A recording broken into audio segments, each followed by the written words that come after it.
episode 6, Familiar by Thy Side. And it's your boy Icon with a Marvel television review for you, going over that Agatha all along. And before we get started, hit that notification bell, like and or subscribe to my YouTube channel, and check out my footage from New York Comic Con that's coming soon.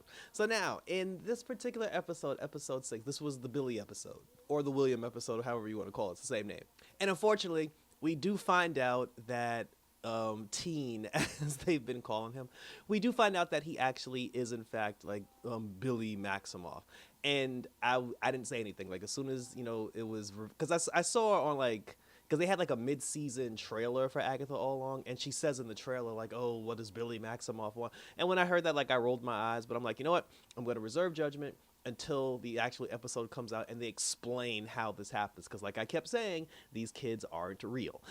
So what ended up but we do get a little bit of we get a little Billy backstory, or William in this case. So he's a nice Jewish boy and he's celebrating his bar mitzvah, Mazel Tov, and this takes place during WandaVision. So while young William was having his bar mitzvah, the dome was still over Westfield. That was still a thing. And the Coven was still a thing as well, obviously, but they actually have direct ties to William. So it shows William, I said, he's at his party, he's at his birthday party, like he's becoming a man or whatever the case may be. And apparently, like, his parents hired the gypsy member of the Coven to be like like a fortune teller at his bar mitzvah. So she was the first person that he met. And he sat down with her. He was like, oh, read my fortune or whatever, tell me a little bit of stuff, but don't tell me a lot of stuff. And then what ended up happening was, because she's an actual witch and has actual, like, clairvoyant powers, she saw into the future, and she legitimately saw what was going to happen to him. She said that, I can see that your soul is split in two and you're a good boy, but something's going to happen. She knew what was going to happen to him.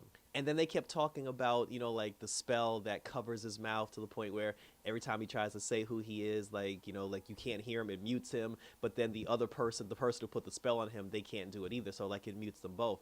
We find out that the gypsy was the one that actually put the spell on him, because once she saw what his future was, once she saw everything that was going to happen, I guess she didn't want him to talk about it, because him having like two different lives, like two different souls split in two, you can't really like explain that to the rest of the world. So I guess she put the spell on him so he wouldn't actually talk about that, and like it wouldn't get out, and it wouldn't like put a shine on like this whole witch thing, because she's very protective of that. So that's it. But she was the one who put and she drew the spell on like a little like wooden like tablet, and then she immediately forgot who he was, because they said the spell affects both people. And then she goes off, she goes back to doing the party, and then he goes on about his business. So now the party had to end early, because this is like the end of WandaVision, when Agatha and Wanda were fighting, and the dome started, when Wanda destroyed the dome, and the dome started coming down. When the dome came down, that's when Wanda lost her children, like William and Billy and Tommy. Billy and Tommy actually disappeared, because again, they weren't real, but their magical souls, or like their magical spirits, were still I guess like floating around in existence.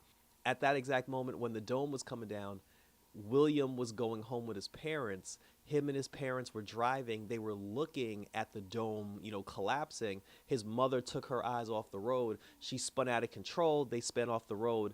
The car hit a tree, and William basically died. Like, both parents survived, but William died. And like the dad started freaking out, like he went to go get an ambulance, he went to go call the police, like get an EMT. The mom was like screaming, trying to get him to come back, and she was like, wake up, William. And then she ran away. And then all of a sudden, because William died, like William dead, like William's gone, like he wasn't coming back.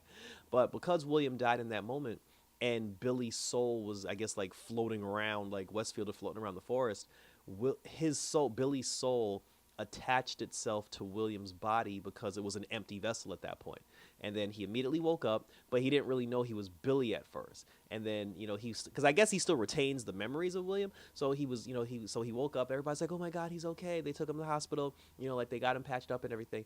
And then after a while, he basically started feeling weird, because like Billy had the power to read minds. Like his brother Tommy had like super speed, but William had the power to read minds, similar to his mama. And then, he was like listening to his parents. He could hear his parents' thoughts, and it was kind of like freaking him out, and he didn't know what to do. So then he gets to the point where he starts like, going crazy. And then he slowly started remembering who he was.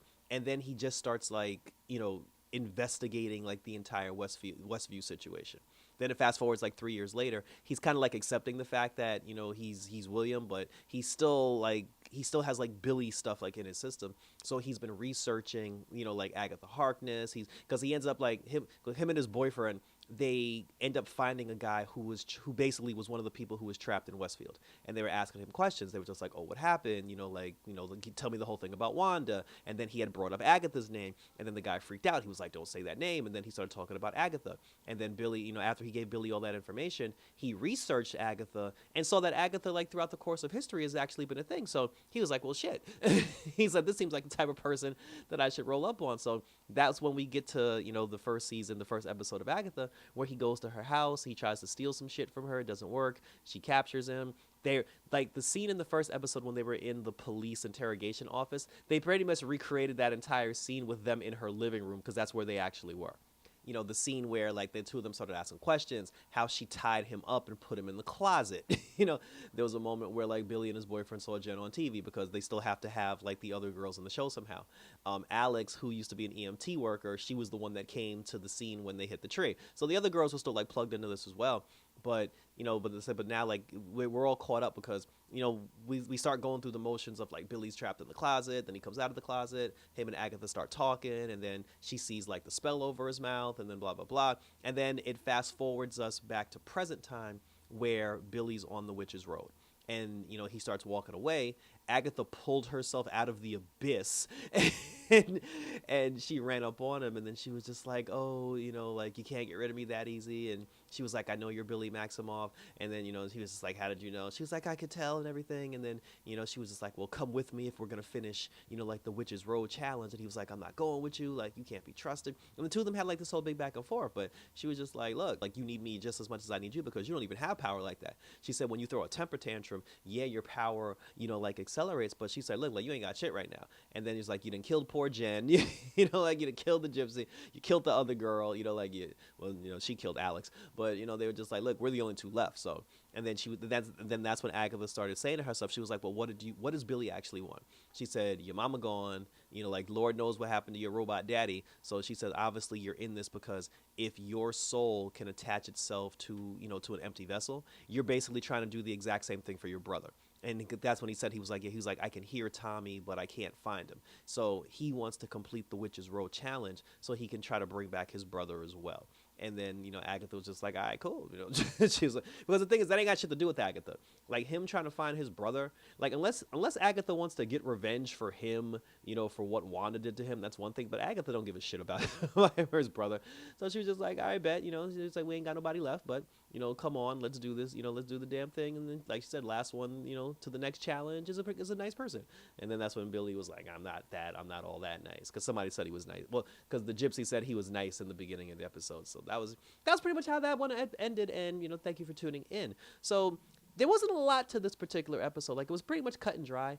It was basically just like, once they explained who Billy was and how he came to be, everything else kind of like filled itself in. Like, it wasn't like you could pretty much guess like the whole thing from there. So really, I said, but it was nice to see. It was nice to see how they recreated the police interrogation scene and then switching it to the house, but having the same conversation. It was also nice to see that the women of the Coven weren't just randomly chosen. They were actually like a part of this whole story from Jump Street. But now that we're on the search for for Tommy's soul, we'll see how this unfolds, because this was episode 6, and I believe we only have 3 more episodes to go.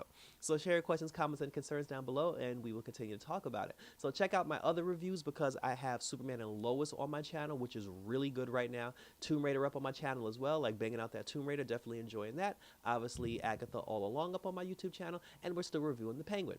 I have my New York Comic-Con 2024 footage coming soon, so by the time you see this video, some of that footage sure to be up, and we'll keep rolling on for some more of this superhero goodness. Check me out on Twitter, X, Instagram, TikTok, and YouTube, where you can leave your questions, comments, and concerns, because like I said, 3 more episodes of Agatha to go, but we still got plenty more for you on Red Eyes Entertainment. So that was it, guys, so thanks for tuning in. So until next time for episode 7 of Agatha All Along, it's a 2-person trip to the end of the road, and until next time, we're out this